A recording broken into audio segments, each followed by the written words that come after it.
What's happening, guys? ChrismanCG here, and today we're going to talk about, is diverse meta a good thing in Pokemon? So start off with some definitions first before we get into this, because then it just becomes of, oh well, it depends what you mean by. So what is a diverse meta? A format in which a large number of decks are capable of winning big events.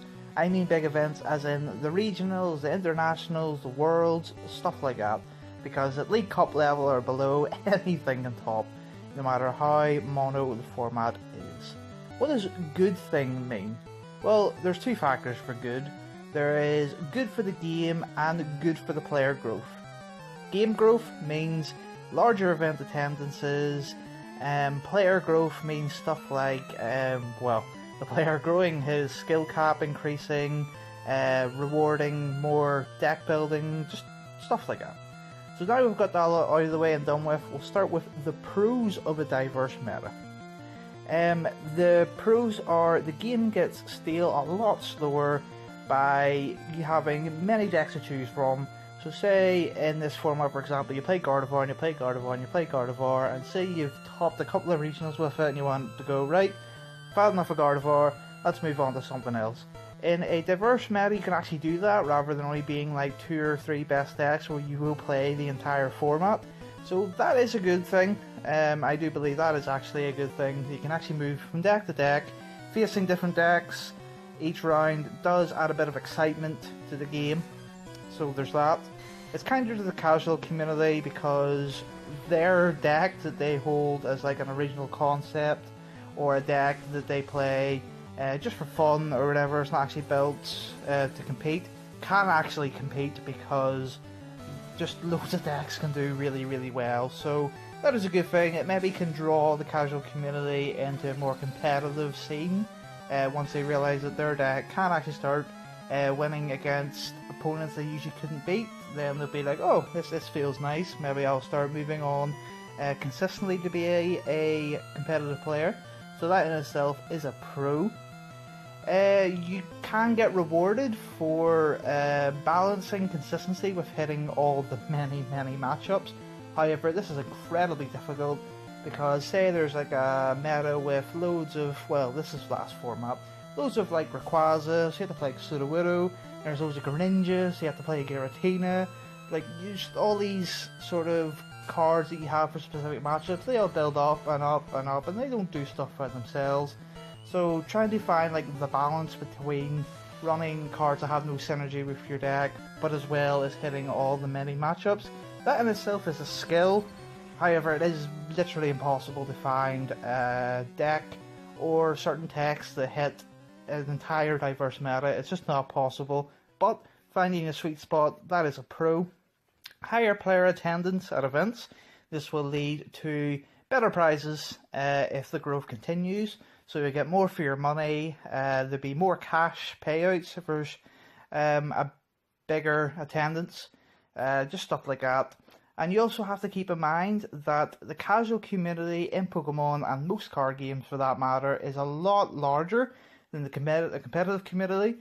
So trying to cater to their needs as well is very important. This is why they bring out sort of like the nice products or the nice deck boxes or stuff like that. It's just to get the casual community going so they can maybe attend all the events and the game will grow, and that will only benefit the competitive player.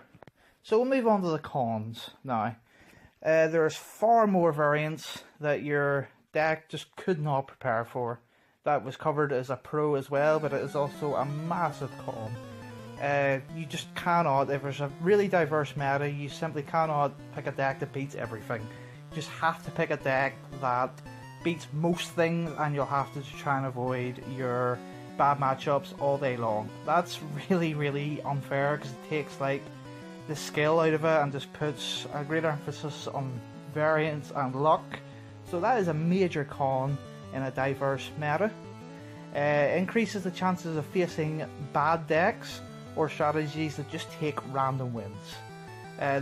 They have no chance of topping, they have no chance of going all the way, they are just there to take wins, and you might be the unlucky one that is have a win taken off them because of this deck. So in a diverse meta, there is a lot higher chance of facing decks like that, because those decks are actually not as bad as usually are in a mono format.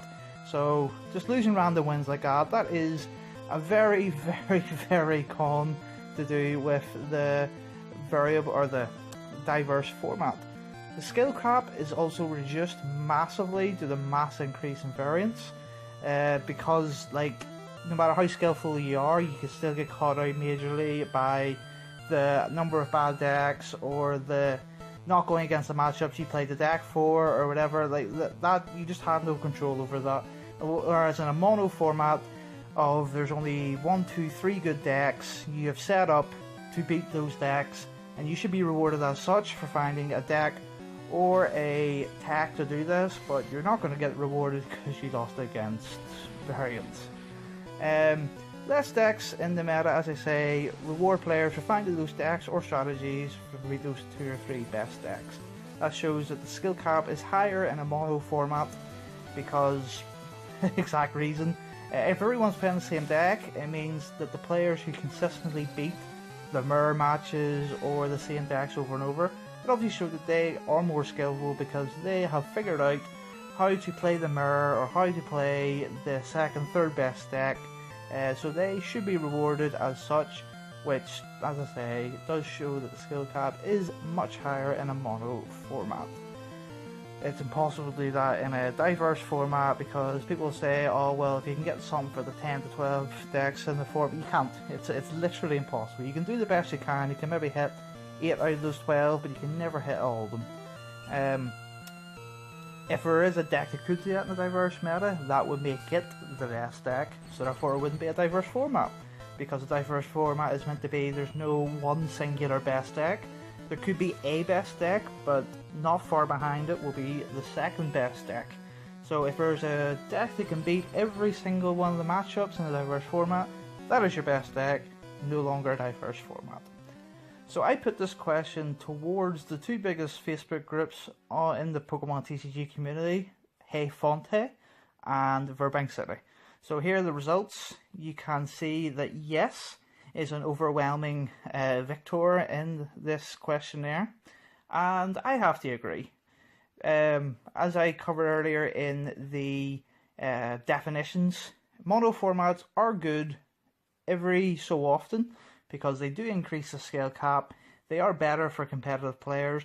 However, if you continue to do mono format after mono format after mono format, the player attendance will decrease. So therefore, yes, diverse metas are a good thing, but not every single format. So there you go, guys. That's my take on, is a diverse meta a good thing? Do you agree? Do you disagree? Do you want to add things to this? Do you want to argue points that I've made? Absolutely no problem. Please let me know in the comment section below because I would love to hear what you think on this topic. But for now, this is Chris from NCG signing off.